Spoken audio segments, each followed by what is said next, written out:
Bom dia a todos que estão aqui, alguns ainda estão chegando, né? Estamos aqui no nosso último dia desse congresso que está muito incrível, o primeiro Congresso Brasileiro de Trilhas. E é uma satisfação estar aqui com vocês. Eu também quero dar bom dia para o pessoal que está acompanhando a gente pelas redes do YouTube, do canal de Trilhas. Hoje a gente vai estar aqui conversando mais sobre o voluntariado. Eu vou estar facilitando essa mesa. O meu nome é Ângela Pelim, eu sou pesquisadora, coordenadora de projetos do IP, Instituto de Pesquisas Ecológicas. Eu atuo com conservação há mais de 20 anos, mais focado em áreas protegidas. Atualmente, eu coordeno uma iniciativa de voluntariado para conservação dentro do IP, porque o voluntariado bate forte no meu coração, assim como acho que muitos dos que estão aqui presentes. A nossa mesa hoje ela é o voluntariado como estratégia de conservação e aproximação com a sociedade. E a gente vai trazer aqui 4 experiências super bacanas, né, sob diferentes visões, diferentes perspectivas do voluntariado, mas de 4 iniciativas grandes e que vai trazer muito aprendizado, muitas dicas e um olhar de como isso está acontecendo. E eu acho que transmite um pouco do poder que o voluntariado tem em toda essa história da rede de trilhas, né? Porque, afinal de contas, a gente estava conversando ontem, a maioria das pessoas que estão aqui são voluntárias, ou integralmente voluntárias, ou parcialmente voluntárias, mas eu acho que a gente que atua com conservação, que atua com uso público, que atua com as áreas protegidas, com essas questões do turismo, em algum momento a gente é voluntário, né? Isso acaba que a gente ama o que faz, a gente trabalha por uma causa, a gente tem aí os nossos princípios e a gente faz isso com o coração, então o coração acaba levando a gente para o voluntariado muitas vezes. Então é um prazer estar aqui e esses são os nossos convidados, eles vão trazer para a gente a experiência da trilha Transespinhaço, da trilha Transcarioca, do Caminho da Serra do Mar e dos Caminhos da APA, do Planalto, Caminhos do Planalto Central, isso. E agora, para começar, Caminho da Mata Atlântica e Caminhos do Planalto Central.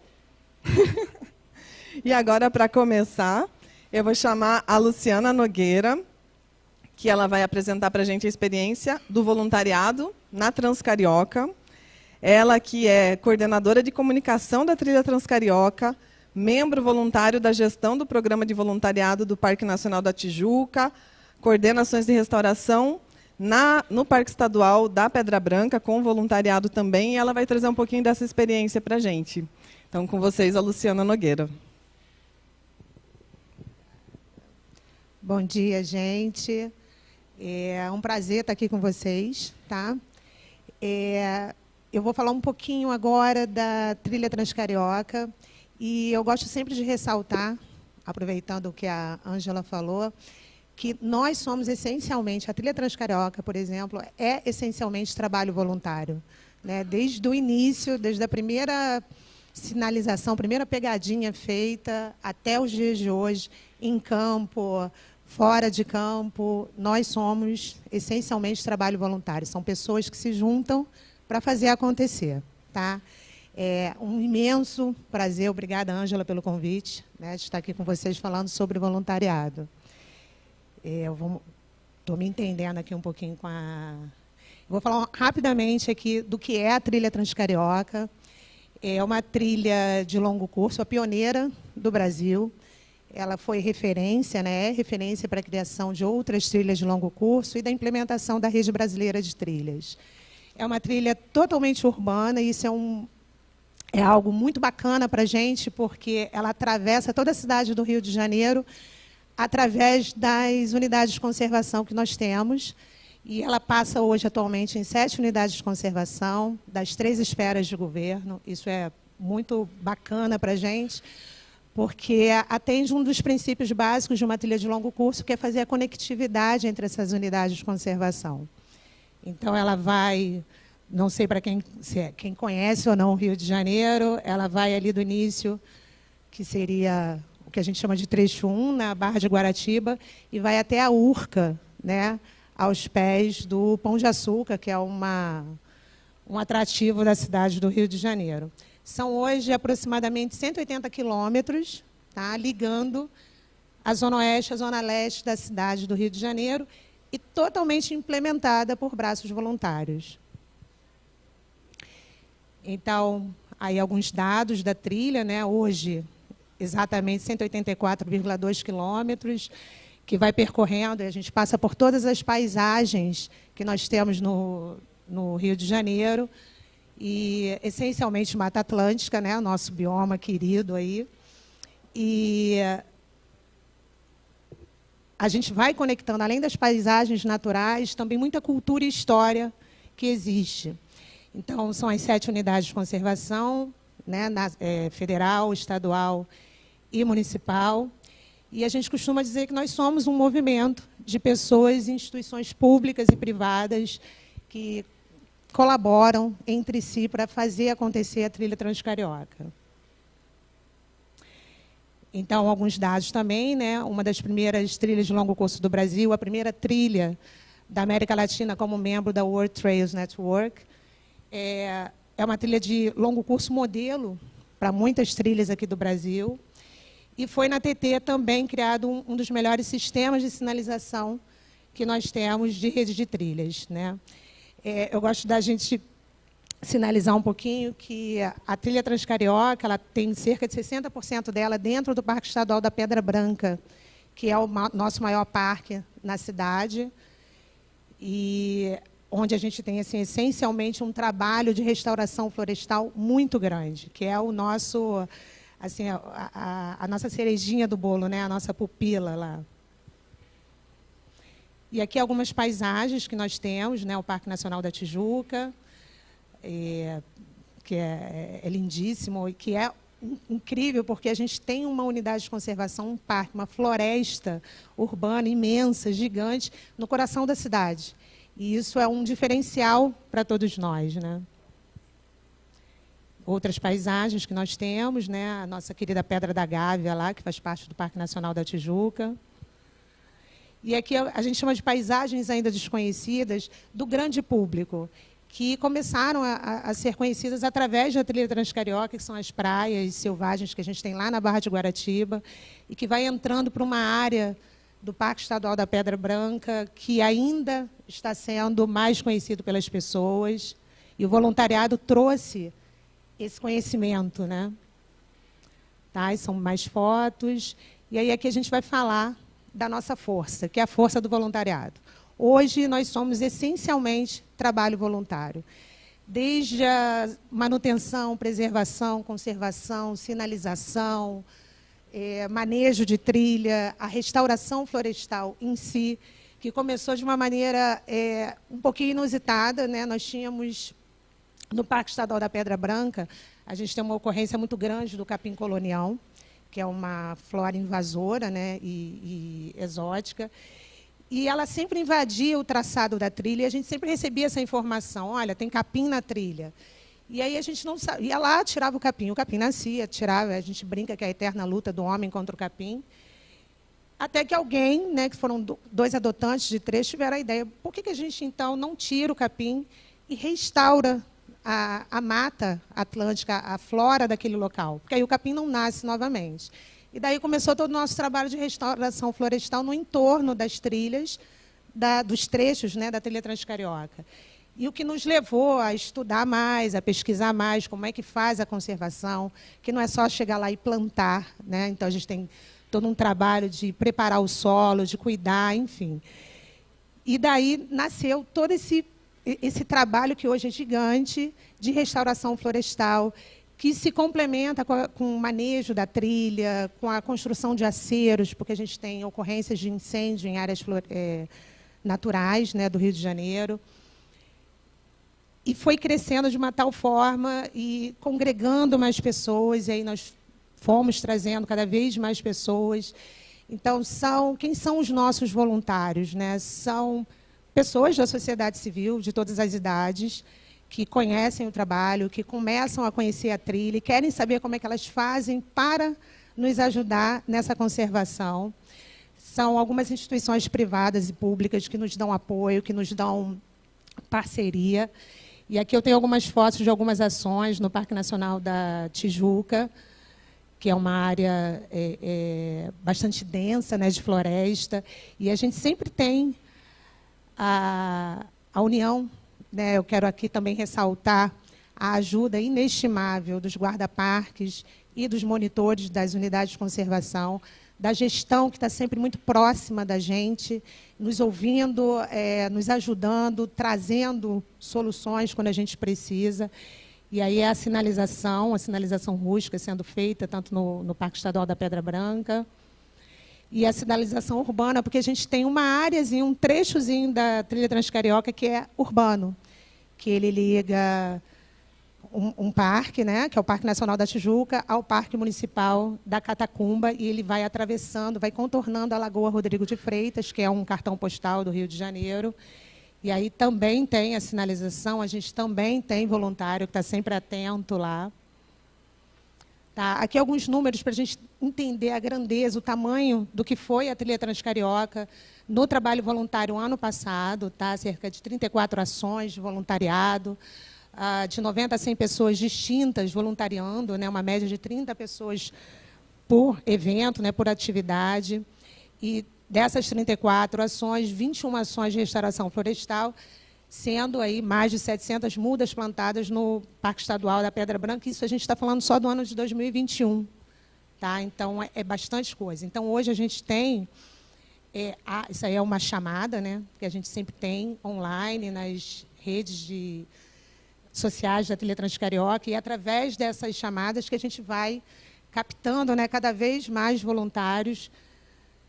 Né, são outras chamadas. Isso daí é uma área também de trabalho muito importante lá no Parque Estadual da Pedra Branca. Daí são fotos, né, do pessoal trabalhando, os mutirões. Né, a construção de aceiros. A gente também tem uma preocupação de levar informação, né, de fazer um pouquinho de educação ambiental, de informar, de explicar, de como funciona todo o trabalho que a gente faz, não só de restauração florestal, mas da sinalização, como ela é feita, por que é feita, de que forma é feita, a parte do manejo do traçado do solo, a importância que tem esse traçado ser bem constituído. Tá? Isso daí é uma foto assim, que eu gosto muito, porque mostra, num espaço de um ano, a diferença que a gente teve de uma área degradada para uma área já restaurada, já em restauração.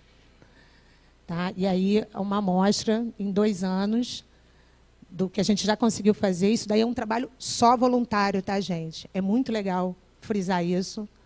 A gente tem ajuda de profissionais que nos orientam, né, nos informam como é que funciona. Aí são bastante fotos. A gente também tem uma ajuda que a gente dá ao cuidar dos nossos trechos, a gente auxilia também a unidade de conservação. Então, isso daí é um momento que alguns voluntários nossos estavam restaurando grampos, né, de acesso numa pedra, que é numa trilha, então tem uma exposição à altura grande lá, e aí eles estavam restaurando os grampos de segurança. Né, a limpeza de placas, não só nossas placas da Trilha Transcarioca, mas também toda a sinalização do parque.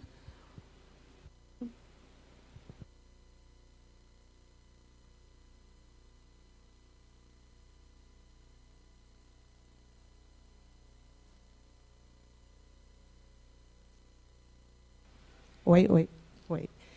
Então, é basicamente isso, tá? A nossa participação, com a ajuda integral de toda a sociedade, dos gestores, dos órgãos públicos, mas principalmente de todo mundo que é voluntário. E quem pode ser voluntário? Todos. Qualquer pessoa que simplesmente queira participar, estar presente dentro de uma unidade de conservação, cuidando de trilhas, é convidado, é essencial, e a gente está sempre chamando. Tá? Então, esse é um pouquinho do que é o trabalho voluntariado da Trilha Transcarioca.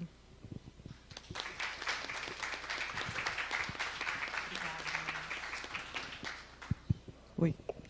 Obrigada, Luciana. Muito bacana ver a experiência da Trilha Transcarioca. E agora eu vou convidar a conversar conosco o Chico Schnorr, que também auxiliou na implementação da trilha Transcarioca, né? Atualmente ele é coordenador nacional da Comissão de Governança do Caminho da Mata Atlântica e um dos idealizadores do Caminho do Vale do Café. Vai contar um pouquinho para a gente essa experiência toda aí. Obrigado, Ângela. Olá, gente, bom dia. O Caminho da Mata Atlântica é uma trilha nacional. Como é que eu vou me entender ainda com esse trem aqui? É uma trilha nacional que ela tem o seu extremo sul no Parque Nacional de Aparado da Serra, no Rio Grande do Sul, e o seu extremo norte no Parque Estadual Desengano, no Rio de Janeiro. No total, atualmente, são 4.372 quilômetros de trilha. Desse aí, a gente tem mais de 700 quilômetros sinalizados. Eu falo atualmente que a trilha é uma trilha viva. A gente vai adaptando ela ao terreno, né, dos lugares que a gente está implementando. São mais de 70 unidades de conservação atravessadas, em todas as esferas, privadas, municipais, estaduais, federais. Mais de 30 comunidades tradicionais e mais de 100 municípios. Alguém aumentou o número aí, botou aí vezes 5, mas é mais de 100 municípios.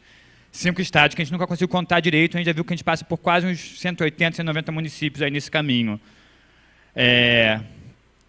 Então, a gente tem uma grande diferença, né, uma grande dificuldade, que é uma trilha muito longa, mas, ao mesmo tempo, a gente tem um objetivo maior, que a gente, ao pensar nesse traçado, o Caminho da Mata Atlântica é um mega transecto para a gente conseguir estudar o corredor de biodiversidade da Serra do Mar e parte da Serra Geral. Então, a gente pretende que essa trilha seja um grande corredor florestal em que a gente consiga analisar essa ligação florestal do Desengano ao Aparado da Serra, e isso, no contexto de mudanças climáticas, é muito importante, porque vai ser um corredor florestal de latitudinal e também com altitudes muito variadas. A gente faz questão no nosso traçado de pegar todos os ecossistemas associados à Mata Atlântica. Então, a gente tem horas que a gente passa em áreas litorâneas, restinga, mangue, areia, tem áreas que a gente passa por montanha, campo de altitude, floresta montana, submontana, baixo montana, floresta de planície. Todos os ambientes que a Mata Atlântica proporciona, a gente quer mostrar ao nosso caminhante que fizer esse caminho como um todo. Esse que é o objetivo do Caminho Mata Atlântica, por isso que a gente tem esse traçado percorrendo toda a Serra do Mar e parte da Serra Geral. Tá certo?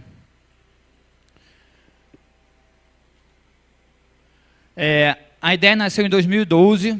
O então gestor do Parque Nacional da Tijuca, o analista do ICMBio, Ernesto Vieira de Castro, apresentou a ideia do Caminho Mata Atlântica no Congresso Brasileiro de Conservação de Natal. Ele já tinha sido gestor do Parque Nacional da Serra dos Órgãos, na época era gestor do Parque Nacional da Tijuca.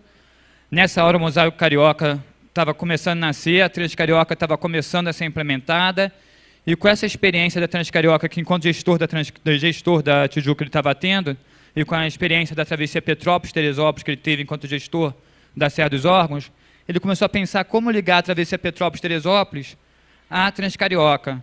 E aí ele começou a ver que era possível também ligar isso a outras coisas, como também já tinha sido ideias apresentadas pelo Pedro Menezes anteriormente em livros dele, que era possível ligar a Costa Verde, a Transcarioca. E aí ele começou a juntar essas ideias, juntar ideias que existiam, como também o Caminho do Contínuo em São Paulo, que já era uma ideia que já existia nessa época também.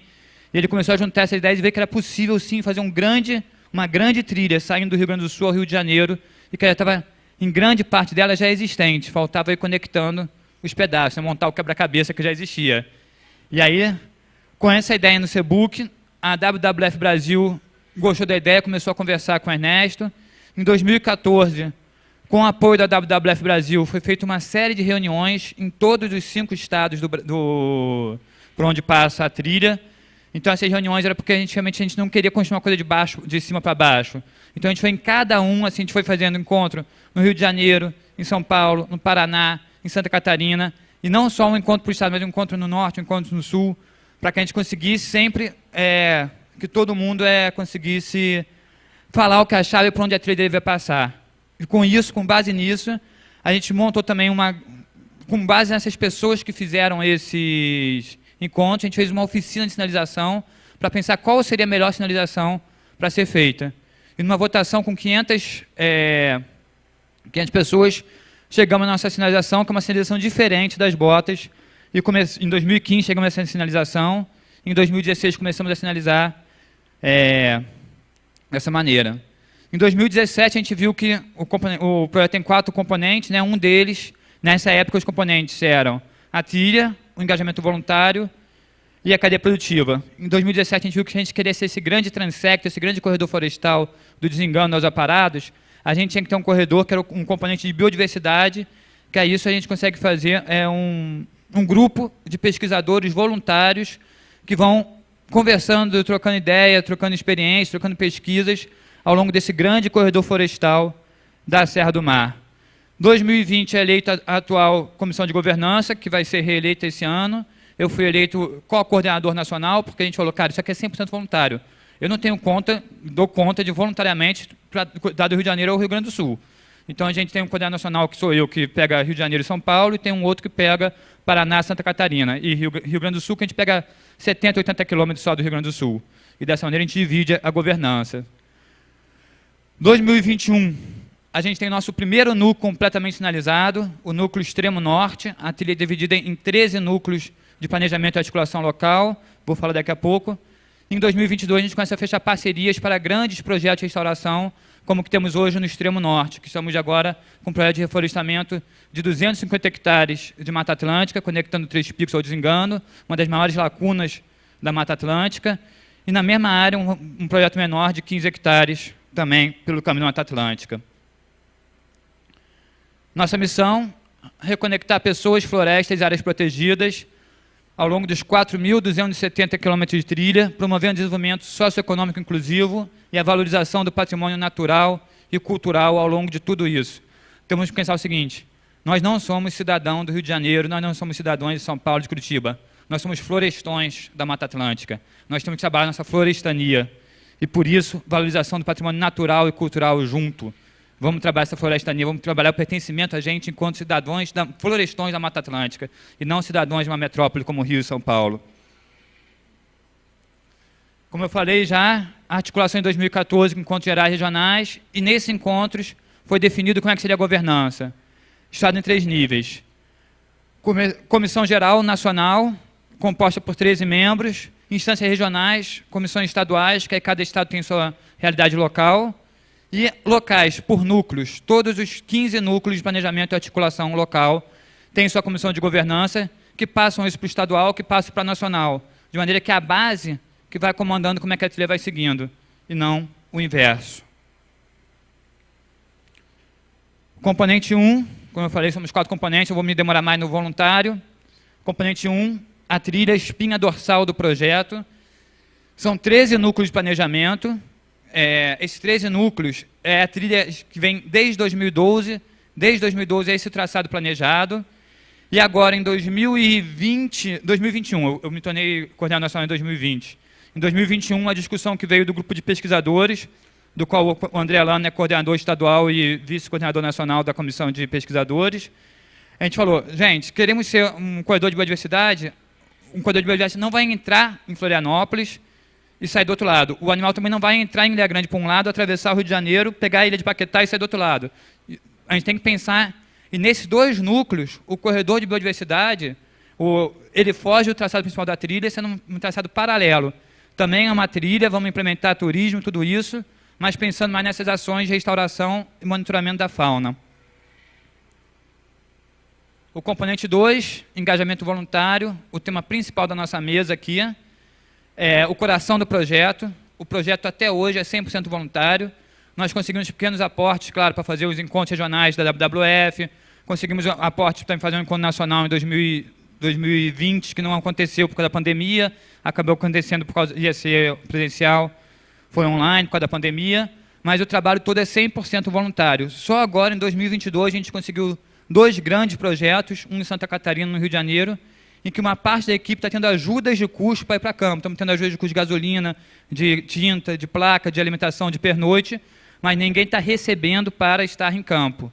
Quer dizer, eu e Berry estamos recebendo ajuda de custo para estar em campo no projeto Guanamangue, que é um projeto menorzinho, mas aí, então, o projeto é 100% voluntário mesmo.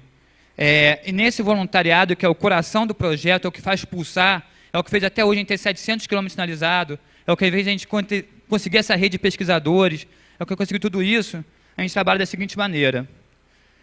O website, né, uma plataforma digital, que é a principal forma de divulgação do projeto. Dentro do site você consegue se cadastrar como voluntário, você consegue se cadastrar como pesquisador parceiro, consegue se cadastrar como cadeia produtiva parceiro do projeto, e você consegue ver no nosso site todo o traçado, onde é que já está sinalizado, onde é que é sinalizado com outra iniciativa, por exemplo, a Transcarioca, o Caminhada Atlântica, tem um trecho que ele vira Transcarioca. Nesse trecho está no nosso site. Aqui, siga de pegar Transcarioca. E está lá, deixa de ser setinha azul e vira pegada Transcarioca. A mesma coisa, caminho da Serra do Mar. E você consegue ver todos os pontos de pernoite, todos os pontos de alimentação já cadastrados no nosso site. Redes sociais também, né? Vamos divulgando através das redes sociais, vamos compartilhando as experiências que tivemos, então a gente vai sempre compartilhando quando tem um mutirão, quando tem uma nova atividade, com isso vamos engajando novas pessoas através dessa movimentação da rede social, que esse ano está totalmente parado, porque era uma voluntária que fazia, a voluntária saiu, não conseguimos ainda um novo voluntário para a área, eu não estou dando conta, Beli está começando a pegar. Oficinas de mobilização, planejamento e capacitação.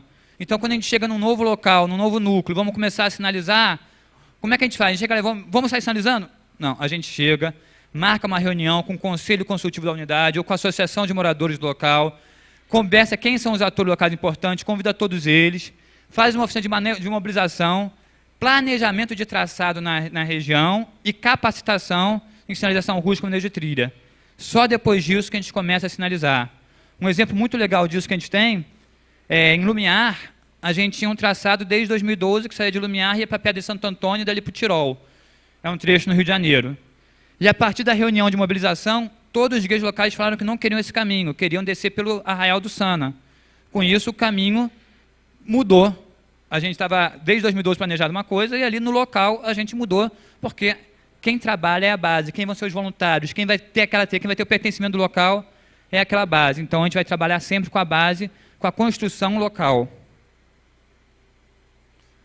Aí os mutirões de manejo e sinalização de trilhas. Essa é a nossa sinalização, que é diferente da pegada preta e amarela. A sinalização é branca e azul. Fundo sul, fundo azul, seta branca está indo para o sul. Fundo branco, seta azul, está indo para o norte. Essa foi uma experiência que a gente ganhou com a Transcarioca. A Transcarioca nos mostrou que muitos de nós começamos com a Transcarioca, depois caminho da Serra do Mar, que esse negócio de sinalizar de um lado uma cor do outro, isso é muito bom. E aí a gente fez a mesma coisa, só que usando outra sinalização, mas aprendendo de experiências anteriores. Encontros, porque somos voluntários, mas mais do que tudo somos amigos, somos parceiros, e quanto mais a gente puder se encontrar, conversar, brincar juntos, melhor. Então, a gente, além dos mutirões, tudo isso, a gente promove encontro de trilha. Esse aqui é o encontro estadual do Caminhada Atlântica que teve esse ano, em que a gente refez a coordenação estadual do Caminhada Atlântica, que estava desde 2019 a mesma. Planejamos metas, tudo isso.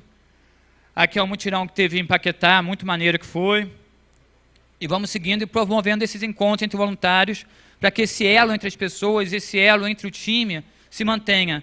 E nesse encontro vai chegando mais um, vai outro, a gente vai conversando na montanha, vai conversando no botequim que parar para beber uma cerveja depois da caminhada, e as pessoas vão conhecendo mais o projeto. Bem, componente 3, cadeia produtiva, que a gente visa fortalecer iniciativas locais voltadas para o turismo sustentável, criando ambiente colaborativo. Então, a gente sabe que entre todos os diferentes autores, a gente tem que gerar renda no local. Então, as pessoas se inscrevem no nosso site, é gratuito, totalmente gratuito, tem como é que se inscrever, e na hora que você se inscreve, você já está ali como membro do Caminhada Atlântica, vai ser divulgado nas redes sociais do Caminho, e você vai estar no nosso site interativo, onde dentro de todo o traçado, você vai clicar, porra, quero conhecer o Lagamar, vai clicar lá, vai ver, pô, tem aqui o fulano de tal, que é pousada, tem aqui o fulano de tal, que é guia, vai ter o telefone, e-mail, e o que a gente pede em troca é que você tenha uma contrapartida que não seja financeira para o projeto, mas quem falar que é do Caminhada Atlântica, você dê 5 a 10% de desconto, ou então você é guia, você ajude a manter a trilha, e você dê uma contrapartida dessa de apoio ao caminhante, não financeiro ao projeto. A gente até hoje, o nosso mecanismo financeiro ao projeto são também um mecanismo voluntário, que são voluntários engajados na captação de recursos.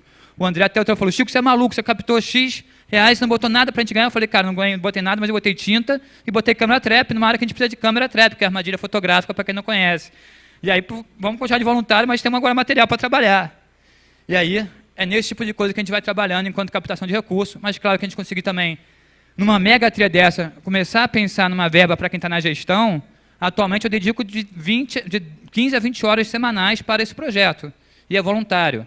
Tem uma hora que não está dando mais, tem uma hora que a gente tem que botar o pão na mesa também. Bem ou mal? Por fim, eu já estourei muito meu tempo aqui, senhores, peço desculpa. O componente 4, biodiversidade, que a gente visa, como eu falei, estudar como é que está funcionando, como é que está sendo funcional esse grande corredor da Serra do Mar, esse grande corredor de 4.370 quilômetros que vem desde a Parada da Serra até o Desengano. Como é que está funcionando?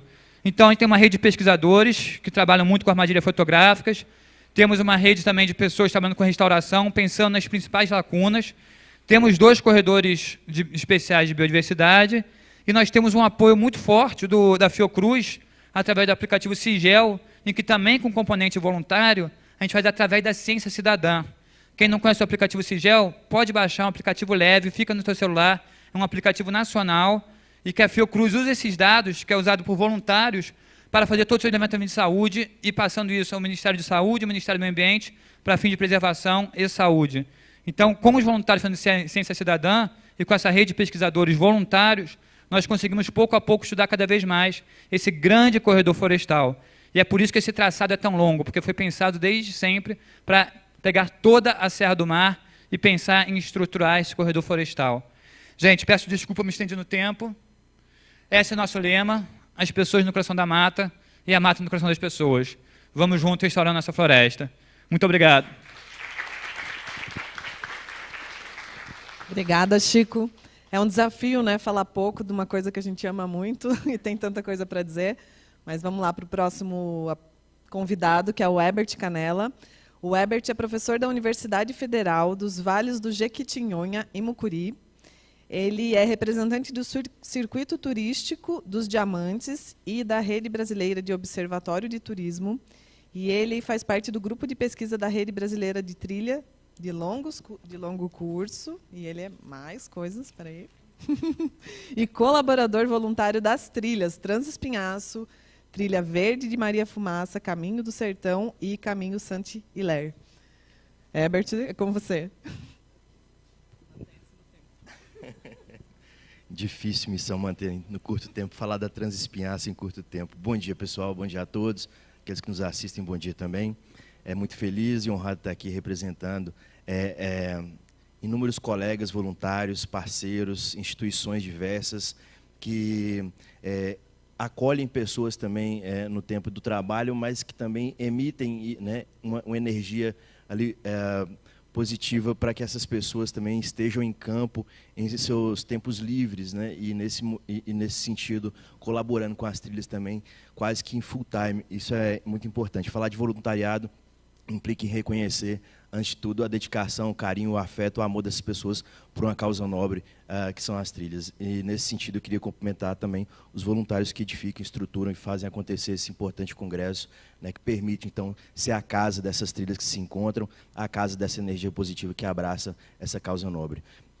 Eu não posso deixar de registrar meus agradecimentos à Universidade Federal dos Vales do Jequitinhonha e Mucuri, ao Circuito Turístico dos Diamantes, a essas trilhas que foram citadas agora, além de todas as trilhas irmãs, mas a Trilha Verde da Maria Fumaça, o Caminho Saint-Hilaire, a Trilha Transespinhaço e o Caminho do Sertão, são trilhas irmãs em razão do contexto regional onde se encontram e que tem sido vivenciado um espírito colaborativo de boas práticas, e a Transespinhaço tem sido, talvez, aí, poderia tranquilamente dizer, a trilha-mãe desse sentido, em diálogo com outras experiências possíveis, dado o avançar, né, em curto tempo em um processo de governança e gestão compartilhada.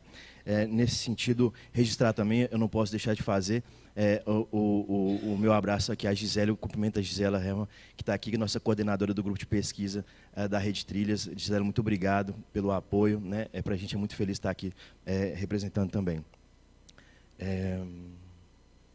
Passou.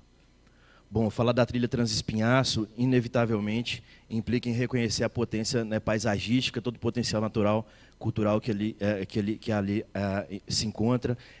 A gente está falando de uma trilha de aproximadamente 1.000 quilômetros de traçado, sentido sul-norte. A gente está falando de uma trilha que envolve mais de 30 municípios. A gente está falando de uma trilha que acolhe mais da metade das espécies ameaçadas de extinção no estado de Minas Gerais. A gente está falando de uma trilha com uma carência ainda em termos de infraestrutura para o turismo, uma atividade incipiente. A gente está falando de uma trilha que envolve uma reserva da biosfera, no caso da Serra do Espinhaço, chancelada em 2005, um mosaico de áreas protegidas, Sertão Alto Jequitinhonha e Serra do Cabral, com mais de 10 unidades de conservação. A gente está falando de mais de dois circuitos turísticos. A gente está falando de mais de 2 mosaicos também. É um ambiente paisagisticamente incrível, não por acaso reserva da biosfera, não por acaso visitado, né, desde muito tempo, apesar da falta de infraestrutura, como eu disse, para o turismo. É uma região de pesquisa incrível, uma área de produção do conhecimento também incrível, um laboratório incrível, né, para testes de boas práticas, enfim, no contexto das caminhadas. Bom, falar de voluntariado na Transespiar, sempre, como eu disse, reconhecer um trabalho importante vinculado ao amor, ao carinho e ao afeto das pessoas com essa região, com as pessoas dessa região principalmente, né, que nos ensinam dia após dia a reconhecer a potência e o valor. Essa trilha Transespiar, como eu disse, envolve, para além desses mais de 1.000 quilômetros, né, a gente está falando aqui, eu estou falando mais de 1.000, ali está registrado 1.500, mas, obviamente, isso não está cristalizado, a trilha está em processo de implantação, mas são mais de 50 áreas protegidas, né, no contexto aí do quadrilátero Ferreira até o norte de Minas Gerais, envolvendo 2 estados, Minas e Bahia. Bom, a trilha Transespinhaço, né, como as demais trilhas de longo curso, tem um propósito de servir como instrumento de conservação da biodiversidade, conectividade de paisagens, ampliar e diversificar a oferta turística e o modo de estimular o turismo nas áreas naturais, reconhecer e proteger as rotas pedestres, sensibilizar a sociedade sobre a importância de conexão das paisagens e, naturalmente, valorizar o trabalho voluntário no estabelecimento dessas trilhas de longo curso. Um mapa para que vocês possam situar no Planalto Atlântico, né, a gente está falando aí de uma trilha em um eixo importantíssimo do Estado, algumas das unidades federais, estaduais e municipais. Eu não vou poder, obviamente, falar de todas elas aqui, mas, né, o material também vai ficar disponível após o Congresso para aqueles que queiram conhecer. Bom, é uma trilha que já vem sendo caminhada por muito tempo, é uma região que vem sendo caminhada por muito tempo. A gente está falando de viajantes naturalistas, de pessoas, né, que registram a história do país, que registram a história de Minas Gerais. A gente está falando do Von Martins, do Peter Lund, do Barão de Longsdorff, do Augusto Saint-Hilaire, do Barão de Eschweg, enfim, de Fernão Dias. A trilha, inclusive, batizada pelo alemão, né, no século XIX, recebe a cordilheira, né, melhor dizendo, recebe esse batismo no século XIX pelo alemão, de Eschweg, enfim. Eu trouxe aqui um histórico simples e ligeiro para que vocês possam entender a complexidade desse processo que se estabeleceu. Em 2006, apesar de ter sido caminhada por muito tempo, né, por esses viajantes naturalistas, e ser utilizada como caminhantes e montanhistas há muito tempo, ela registra um processo de construção da gestão integrada e de uma governança em edificação a partir de 2006, com a expedição Desafios do Espinhaço, que resultou na criação da Associação de Montanhas do Espinhaço em 2007 e na proposta de criação da, então, Grande Trilha do Espinhaço. Em agosto de 2017, o Luiz Aragão, né, inspirador Luiz Aragão, que infelizmente não está aqui com a gente, né, Transmantiqueira e Parque Itatiaia, realiza essa caminhada de 170 quilômetros na cadeia do Espinhaço.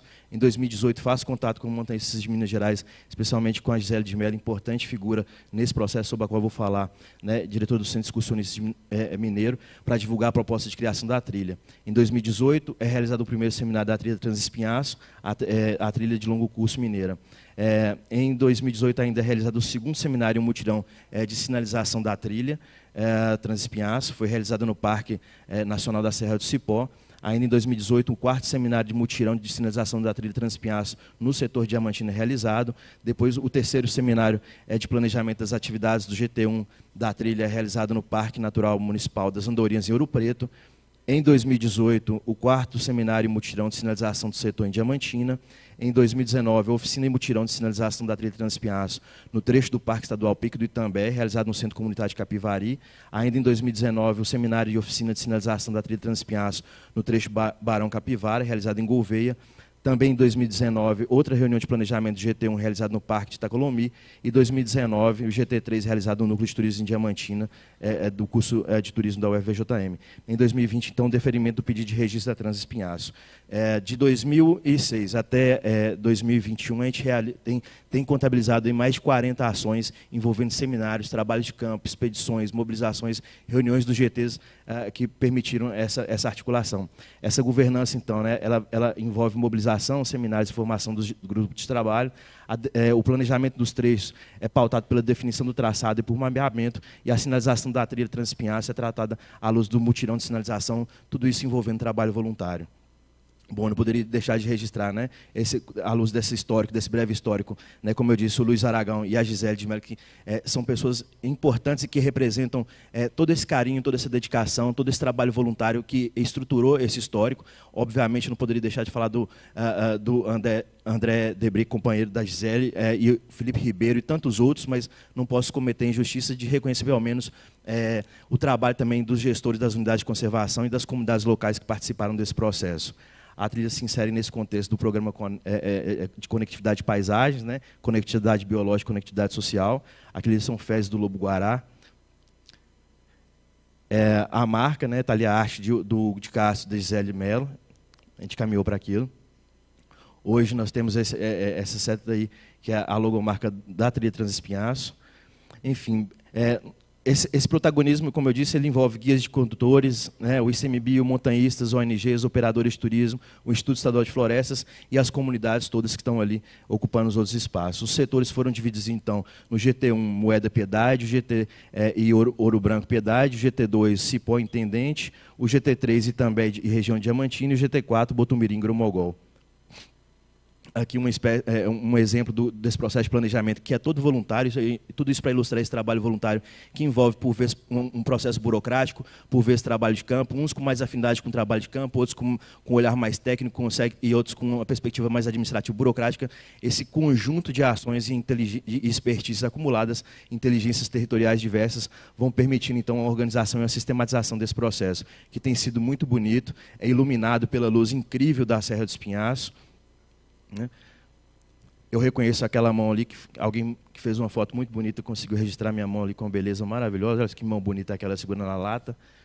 E aí disso deriva uma série de processos interessantíssimos, né? Por exemplo, a gente participar dos webinários, ali está a Gisele no canto participando dos webinários da Rede Trilhas.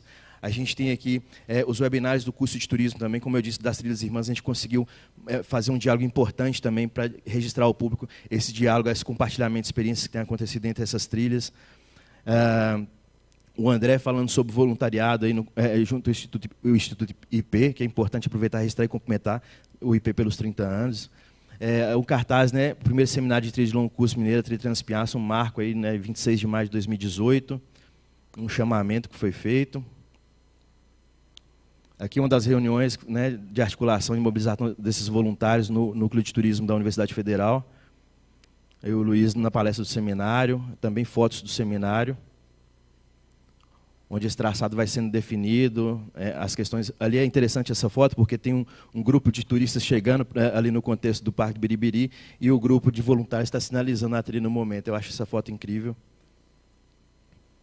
Isso para ilustrar todo o trabalho de voluntariado, envolvendo estudantes, comunitários, né, gestores de unidades. Aqui o registro do seminário, como eu disse, tem uma parte de, né, um desafio burocrático de fazer os registros, isso é muito importante. E aí, para ilustrar essas oficinas de sinalização que aconteceram também, em Cristal em 2021. Falar de trabalho voluntário implica, não podemos deixar de dizer do Bernardo, né, filho, o Bernardo Espinhaço, que fez um trabalho importantíssimo, né, reuniu aí uma turma numa campanha de crowdfunding também, reunindo recursos para serem aplicados, né, então ele usa da arte que lhe cabe, um músico incrível que canta o Espinhaço desde muito tempo.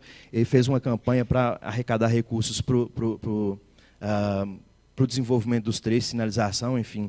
E aí a oficina de mutirão de sinalização que aconteceu também, sempre com esses chamados divulgados e publicação.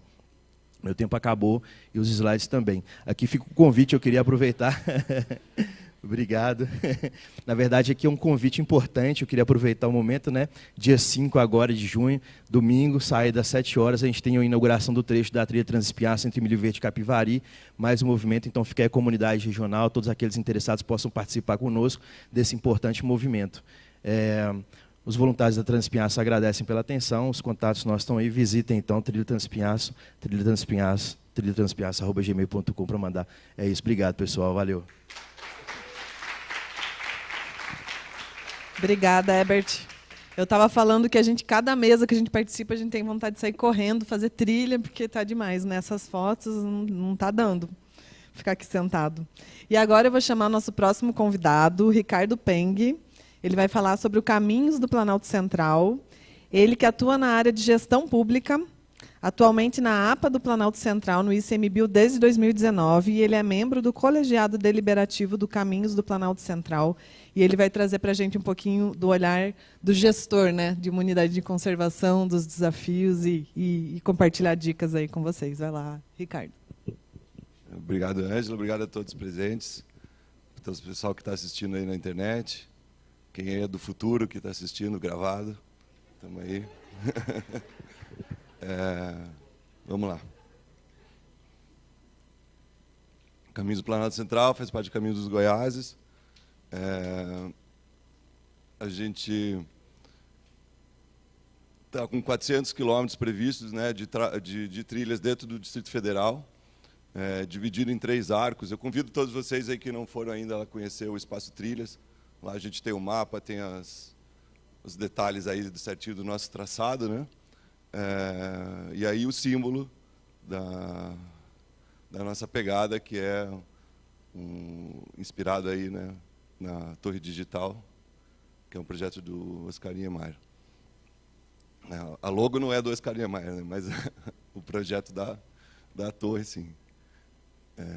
Tudo feito por voluntários, né, a Márcia Bittencourt que desenhou aí a nossa logo. Eu não podia deixar de falar já aqui do João Carlos Machado, que é um voluntário que trouxe a história do CPC para dentro da APA. Né, nos sensibilizou, nos convenceu, né, da importância do projeto, e aí a gestão da unidade decidiu então abraçar essa causa e ajudar a desenvolver, né, com 100%, né, do trabalho aí realmente dos voluntários. Bem, aqui é o traçadinho. Então, só para entenderem que o Caminhos do Planalto Central já existia, né, antes de chegar na APA do Planalto Central. É uma iniciativa, um movimento da sociedade, né, um movimento voluntário. E desde 2020, então, a gente tem trabalhado em conjunto com a unidade de conservação para dar essa impulsionada no trabalho e conseguir implementar realmente os caminhos. A maioria dos caminhos passa dentro da APA, não está tudo dentro da APA, mas a grande maioria, né? A coordenação é toda feita por voluntários, né? Hoje a gente está, eu como analista do ICMBio, fazendo também parte desse colegiado, mas é uma ideia de que é realmente voluntário esse trabalho. E a gente, na unidade de conservação, então, trabalha para dar as condições para que esses trabalhos aconteçam, né?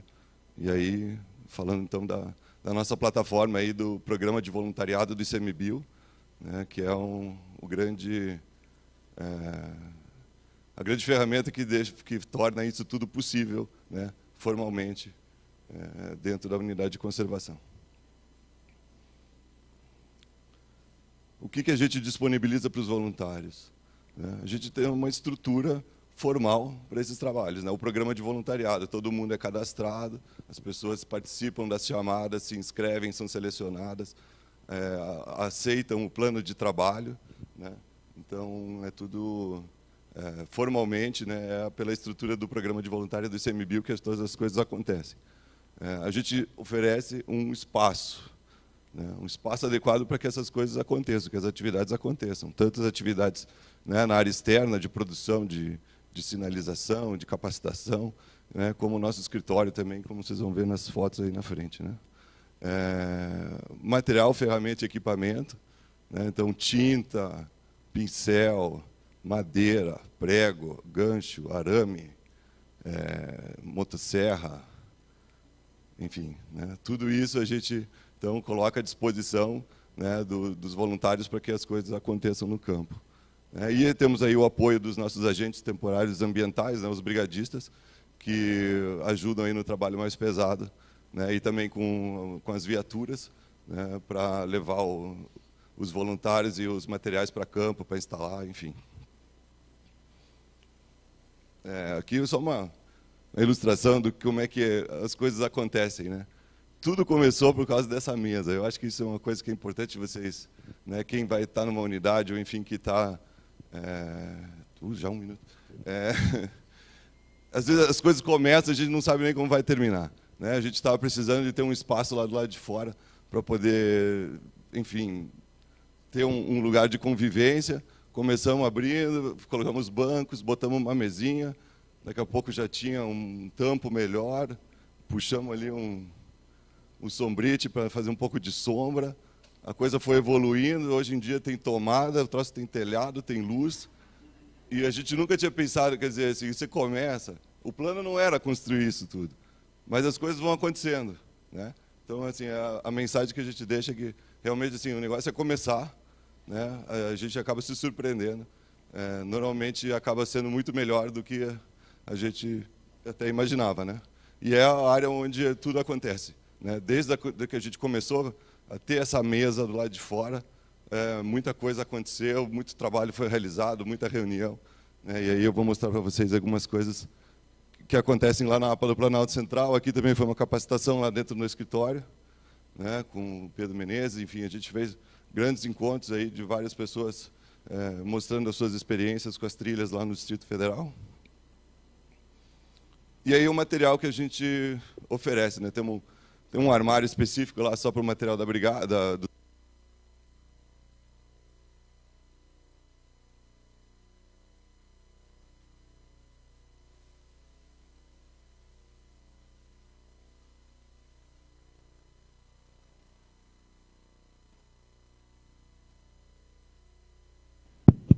Desculpa. Então, material que os próprios voluntários trouxeram, que a gente conseguiu por meio aí do material de expediente do ICMBio, né? Então tem tinta, coisa que a gente comprou com suprimento de fundos, né? E também as ferramentas que dá para comprar lá no BR Supply, né? Que é o nosso sistema. Tem martelo, tem serrote, enfim, um pouco do material que a gente tem disponível. E aí o material para a gente instalar os mourões, né? Que aqui é o furador do João, que está lá com a gente, e a cavadeira, né? Enfim, com isso aqui, gente, com esse kit, vamos dizer assim, já dá para fazer muita coisa, né? E está tudo disponível. E os coletinhos, né, do programa de voluntário do ICMBio, os voluntários receberam boné, receberam camiseta, tem colete para usar nas atividades, então fica tudo bonito, bem identificado, bem legal. Fotinho só do pessoal da brigada, que dá maior força lá para todo mundo, né, que vem na nossa sede. E a viatura, né, que a gente tem essas caminhonetes aí para fazer o transporte aí do material e dos voluntários. O que os nossos voluntários têm feito hoje, né? A gente tem todo esse trabalho aí da coordenação, né, dos projetos, das capacitações, tudo feito por um grupo, né? A gente se dividiu assim em grupos e alguns voluntários às vezes participam de mais de um grupo, né? Mas pelo menos a gente dividiu assim em temas. Tem um grupo que cuida da questão do planejamento, da documentação, né? Tudo voltado aí principalmente para a portaria 500, né? De preparar essa documentação toda. Temos um grupo só de comunicação, redes sociais, vídeos, né? Tem um grupo que cuida da sinalização rústica e permanente, né? Quer dizer, são dois grupos, o grupo da sinalização rústica e o grupo da sinalização permanente. A gente também tem um grupo de sinalização botânica, né? O Caminho de Cora tem placa de poesia, a gente tem placa de sinalização botânica, né? Nas árvores a gente faz umas plaquinhas, como eu vou mostrar para vocês, e está também aqui no Espaço Trilhas para vocês poderem ver. E temos um grupo aí que cuida essas articulações, estudos sobre turismo, né, da região ali por onde passa a trilha, e um pessoal que cuida também da questão dos mapas aí de gel, né? Então essa é a nossa divisão. E aí umas imagens para mostrar um pouco do trabalho, né? Enfim, da sinalização rústica. Esse aqui é da sinalização permanente, onde a gente tem tanto a produção de placas quanto a produção desses mourões, né? E é material que a gente pega lá na Floresta Nacional de Brasília, toras de eucalipto. E aí a gente trata com óleo queimado e os voluntários então fazem esse trabalho em conjunto com os brigadistas, né, para fazer esses mourões. Um pouco aí da produção, né, dos voluntários aí, tudo já praticamente já está instalado. E aqui só um videozinho para mostrar aqui.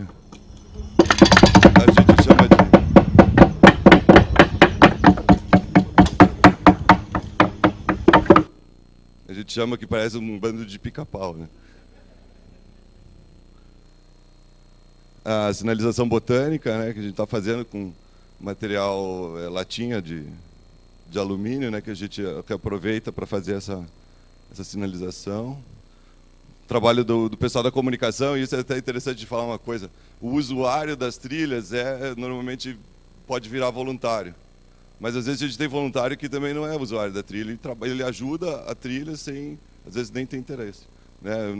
nem utiliza da trilha, né? No caso a gente teve um voluntário que diagramou o nosso relatório, enfim, o cara foi toda a distância, a gente nunca... a nossa coordenadora de comunicação está lá em Curitiba, né? E aí continua trabalhando online com a gente, ajudando. Então é bem interessante isso, né? Que às vezes as ajudas que a gente recebe são até de fora. Rapidinho, gente. Dica para vocês, gestores de unidade de conservação. Vou falar um pouco da nossa experiência aqui, não sei se é a fórmula do sucesso, mas é a fórmula da APA, né? Identificar e acolher esses movimentos e grupos interessados. Se tem gente querendo fazer trilha, tem gente querendo sinalizar, enfim, fazer a coisa acontecer, né? Acolham essas pessoas, né? Deem as condições para elas. Dá essas condições então para eles poderem trabalhar, fazendo a questão da formalização, né, pelo programa de voluntariado, capacitar e nivelar essas informações para que eles possam entender exatamente onde é que eles estão trabalhando, né, e dar essa estrutura, dar um local adequado para eles trabalharem, né, fornece os materiais, equipamentos, as ferramentas, que a coisa acontece, né? Tem que tratar. Voluntário não é mão de obra barata, né? Voluntário é uma coisa que vai muito além, né? É um visitante qualificado que está ali se dedicando, né? Se investindo o seu tempo, o seu recurso, né? E aí a gente tem que tratar eles muito bem. E permitir, né, que eles tenham iniciativa e façam o que for possível, né? E as dicas aqui internas nossas aqui do ICMBio, vamos dizer. Pessoas, né? Como é que a gente faz? A gente precisa de voluntário, vai pelo programa de voluntário, faz a chamada, chama eles, né? E os agentes temporários ambientais, que é uma grande, né, os nossos brigadistas, que é uma grande força de ajuda para esse trabalho da sinalização das trilhas, né? Ou principalmente da sinalização. A questão dos materiais e ferramentas, material de expediente, consumo via BR Supply e suprimento de fundos, cartão de suprimento de pagamento. Vai atrás, pega crédito, compra material para que os voluntários possam utilizar. E a questão dos equipamentos, que é um pouco mais complicado, às vezes é empréstimo, é parceria mesmo, consegue, né, o brigadista que tem a lixadeira, eu tenho a furadeira, mas enfim, tem formas também de comprar esses equipamentos para disponibilizar aí com programa de conversão de multas, recursos de compensação, as licitações, enfim, né? Tem jeitos de conseguir. E as dicas que eu dou para os voluntários é justamente quem aí está procurando, quer participar, né? Enfim, vai atrás das vagas que estão disponíveis, né? Pelo ICMBio, no sistema Seja um Voluntário, né? Às vezes se é pelo governo do estado, se é do governo municipal, ou é direto com a organização da trilha, enfim, cada um tem um sistema aí para para angariar essas voluntárias, né? As pessoas devem pesquisar, então, rede de trilha, quais são as unidades de conservação que tem, se ainda não tem nenhuma trilha prevista na tua região, né? Enfim, vai atrás da unidade de conservação. Aproveitar todas essas oportunidades de capacitação, né? Voluntariado é mais do que o trabalho, mas é também assim uma oportunidade de aprendizado, né? E que os voluntários também envolvam-se nesse projeto todo, convide seus amigos, né? E que percebam como que vocês podem contribuir, né, para a rede brasileira. E aí é isso, gente. Aqui tem umas fotos dos trabalhos lá na sede da APA, aqui na Semana do Cerrado, né, a gente fazendo exposição lá no eixo monumental com o pessoal da bicicleta. E é legal também que a gente tem a participação também do pessoal de cavalo, também, que ajuda, né, e que também tem interesse nessas trilhas no Distrito Federal. E aí umas paisagens aqui do Arco Cafuringa. E é isso aí. Está aí os nossos contatos. Fica à disposição para ajudar vocês em qualquer coisa. Obrigado.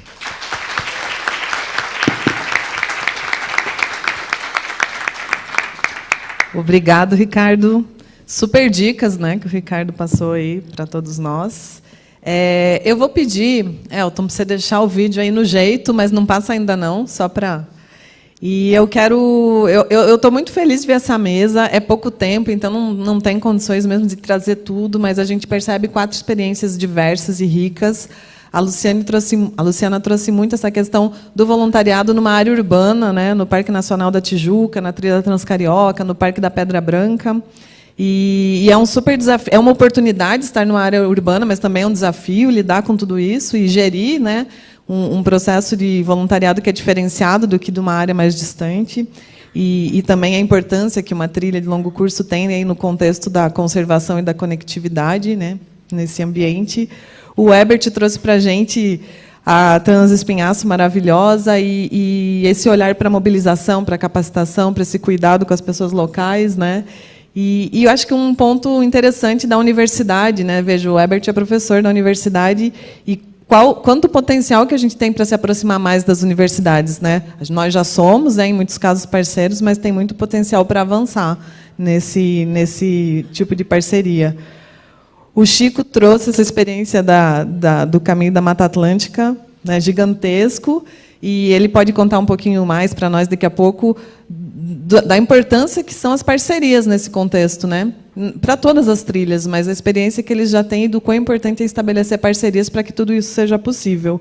E o Ricardo, com essas dicas incríveis aí né, dentro do ICMBio, que, aliás, a próxima mesa, já deixo um recado aqui, é para vocês conhecerem a experiência do voluntariado no ICMBio, então, das trilhas, né? A experiência do ICMBio na implementação das trilhas, da rede de trilhas. Então, também já podem ficar por aqui para assistir. E agora eu quero passar para vocês um vídeo do IP, do Instituto de Pesquisas Ecológicas, que a gente fez, e que é uma homenagem aos voluntários, e é um pouco do que a gente acredita, né, dentro dessa perspectiva do voluntariado, e a gente conversou e achou que fazia sentido também celebrar e homenagear os voluntários nesse momento, né, mais uma vez. Então, eu vou pedir para passar o vídeo aí para a gente, 2 minutinhos só.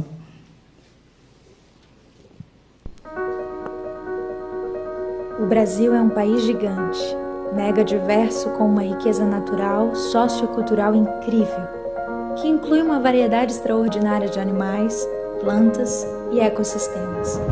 Grande parte dessa riqueza, que é de todos os mais de 213 milhões de brasileiros, está protegida por unidades de conservação, áreas criadas para conservar a nossa fauna, flora, paisagens, serviços ecossistêmicos, culturais e modos de vida tradicionais.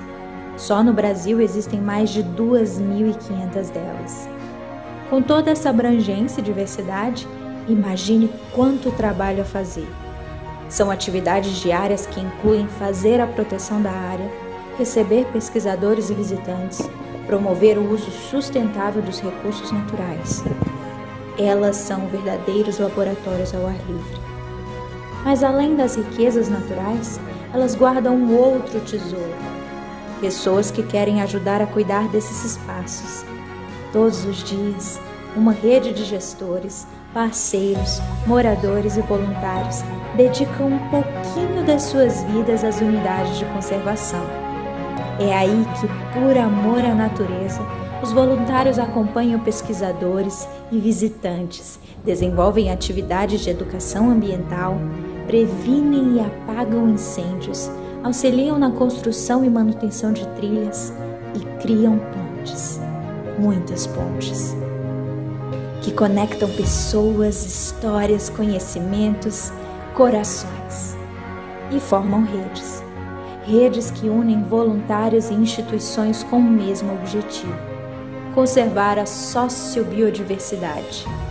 O IP, Instituto de Pesquisas Ecológicas, que há quase 30 anos se dedica a ações de pesquisa, educação e negócios sustentáveis, quer ajudar a aproximar e a engajar a sociedade na defesa desse imenso patrimônio. Para isso, busca ampliar essa grande rede de voluntariado para a conservação, facilitando a conexão entre tantos caminhos, saberes, vidas, corações, com o objetivo de contribuir para a manutenção dessa enorme riqueza que são nossas unidades de conservação. IP, Voluntariado para a Conservação. Sua participação fortalece essa rede em defesa da natureza.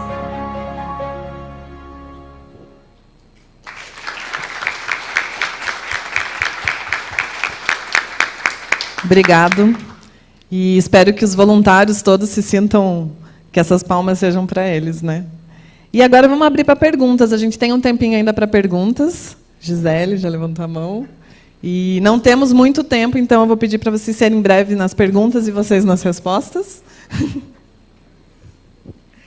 Dou parabéns para a mesa. Eu tinha pergunta para os 4, tá? Mas como vamos ser democráticos, eu vou fazer para um. Para o Chico. Chico, eu sou coordenadora, eu sou diretora de pesquisa e meio ambiente da Rede Brasileira de Trilhas, né? Me interessa muito essa área que vocês estão atuando, porque eu atuei com corredor ecológico, a composição, áreas prioritárias, etc. e tal. Então, a pergunta que eu faço é para ajudar também a gente se organizar dentro do nosso grupo de trabalho, que está o Ebert e vários profissionais da academia. Talvez eu seja a única que não sou, o meu mundo é da ONG. Como que vocês estão se organizando nessa rede que você falou? Como que as instituições se organizam? Como é que esse comitê de pesquisa está se organizando para produzir pesquisa, né? Você falou que estão colocando câmara track. Então, entender um pouquinho isso mais, para a gente até ver possibilidades de intercâmbio. E a Ângela eu convido para compor o GT, né, que você falou, o IP eu vi nascer, e a Ângela eu estou, depois de uns 20 anos, revendo. Eu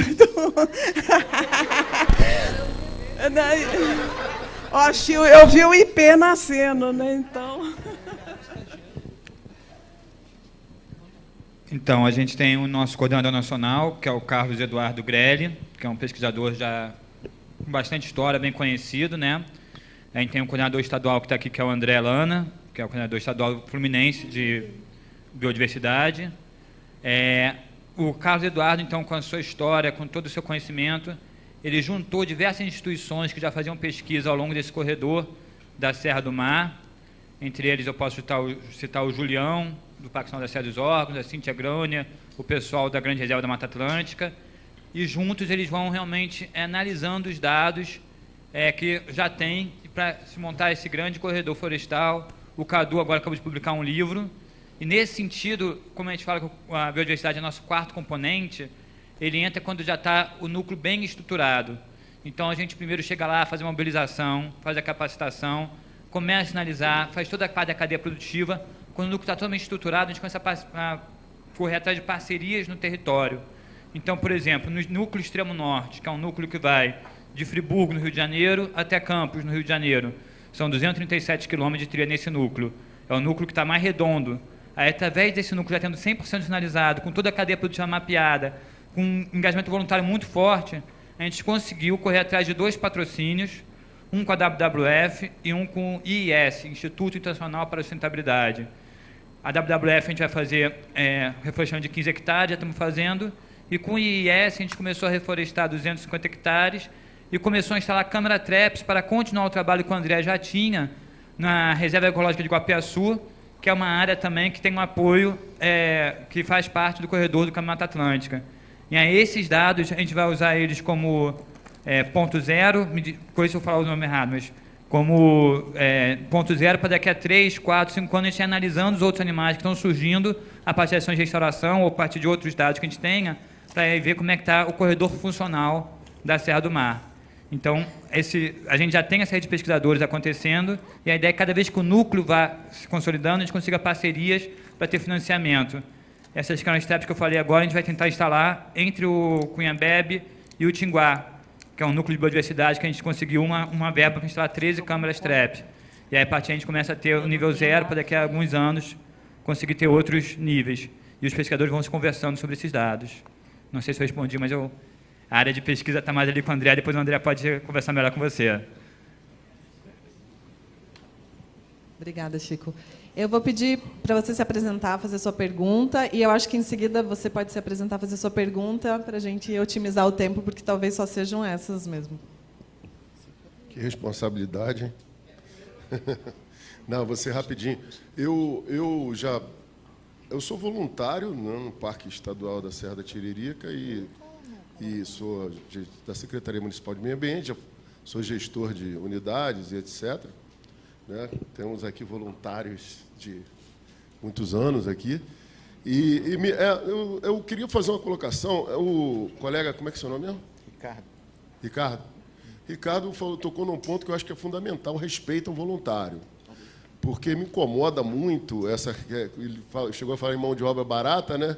E o respeito ao voluntário pelo outro lado, né?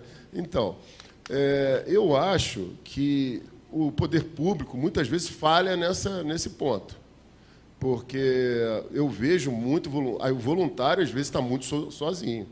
Eu acho que o voluntário às vezes ele extrapola, inclusive, quer dizer, você tem uma divisão de tarefa entre o que o setor público tem que fazer e o voluntário, né? Sempre me incomodou essa questão de estar sobrecarregando o voluntário.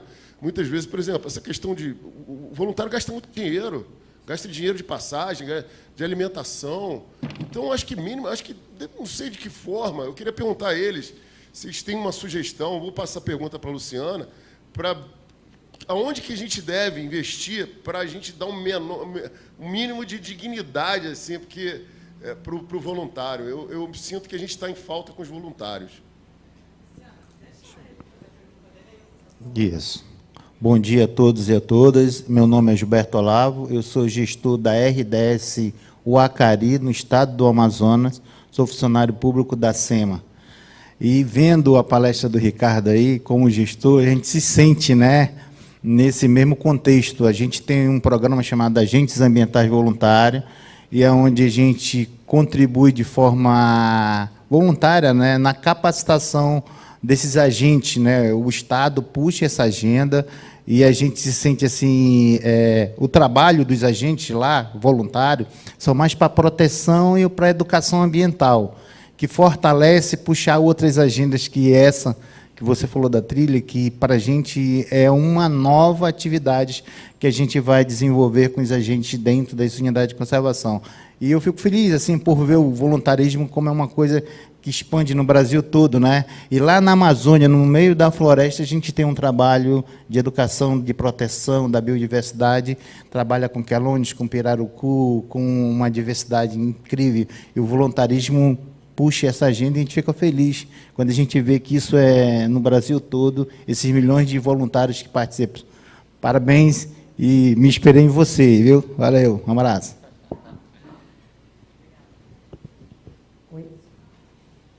Oi, Celso. Obrigada aí pela pergunta. Uma das coisas que eu sempre falo lá, né, entre os voluntários, eu sou voluntária, acima de tudo, exclusivamente voluntária, que o voluntariado é uma mão de obra caríssima, né? Não é uma mão de obra barata, porque ele está ali por dedicação, ele está ali porque ele quer, porque ele gosta, porque ele acredita, porque ele veste a camisa. Na Trilha Transcarioca a gente tem muito isso, né? O voluntário, somos todos nós lá, estamos ali porque vestimos a camisa, porque acreditamos, porque temos aquela questão do senso de pertencimento, né? Eu pertenço àquele espaço me pertence, eu quero cuidar. Hoje, o que eu gostaria de ver dos órgãos públicos, dos gestores, é uma abertura maior para nos ouvir, para nos receber, para nos acolher, e principalmente para que tenhamos um espaço de compromisso, de seriedade. Não é só aquela coisa, é voluntário, então ele vem se ele quiser, quando ele quiser. Não é dessa forma, até porque o voluntariado hoje é um voluntariado muito comprometido. O que eu tenho visto nos grupos, o que eu tenho visto nos trabalhos que a gente faz, é de muito comprometimento com aquilo que o voluntário se propôs. Então, ele se organiza, ele se agenda para estar com a gente, ele tira dinheiro do próprio bolso para estar conosco. Então, eu acho que o máximo que se poderia fazer é que nós tenhamos, né, um acolhimento, uma voz mais ouvida dentro das unidades de conservação, dentro dos órgãos que nos gerem, né, que gerem as unidades. Hoje, eu tenho visto isso crescer um pouco mais, a gente está mais próximo de algumas gestões, né, de alguns grupos de administração desses locais, mas ainda precisamos de mais seriedade ou de mais comprometimento para com o trabalho voluntário. Essencialmente, grande parte do trabalho que a gente realiza é por conta própria. Hoje, a Trilha Transcarioca ela tem uma coordenação de voluntariado, tem uma comissão que trabalha toda junto, não é só um coordenador, somos todos ali juntos para tentar congregar essas pessoas e a gente conseguir fazer com que o trabalho flua. Então, dentro da Trilha Transcarioca, a gente até está conseguindo um pouco mais, mas ainda é preciso que a gente tenha mais ouvido, que a gente não tenha só a vontade, mas que a gente seja acolhido. Nós temos muitos projetos, os voluntários chegam com projetos e são projetos incríveis, são projetos viáveis, são soluções até quase que imediatas para o nosso trabalho, e aí muitas vezes a gente não tem esse canal, a gente tem que passar por uma série de dar algumas voltas para conseguir chegar onde o caminho poderia ser uma linha reta. Então, é basicamente isso. Eu gostaria, assim, que houvesse um olhar mais comprometido para o trabalho voluntário. Basicamente isso. Quer comentar, Ricardo? E aí o Chico quer complementar também, rapidinho. Não, só falar uma coisa, gente. O custo-benefício, né? A gente, como gestor de unidade, vai pensar, puta, o voluntário vai dar trabalho. Vai dar trabalho. Né? Você tem que fazer toda a parte da formalização, da troca, treinar, né? Dar atenção, ir atrás de recursos, mas a conta fecha. Tá? O benefício que os voluntários vão trazer para a unidade são tão maiores que, na verdade, esse custo aí chega a ser mínimo. Né? E o quanto o voluntário pode contribuir para outros assuntos. De repente, a gente teve, no nosso caso, problema de animais atropelados. Né? Não é da agenda da sinalização de trilhas. Mas a gente começou a discussão no grupo do WhatsApp dos voluntários, falou, pô, alguém tem uma ideia de alguma coisa? Estamos com esse problema de animal atropelado na estrada. Aí um voluntário já deu uma ideia, pô, tem uma faixa que dá para fazer de sinalização com as patinhas, né? Ele já chamando de faixa de patadestre, conseguiu implementar, o negócio deu uma super viabilidade, né, no Brasil inteiro. Saiu na televisão, saiu na internet.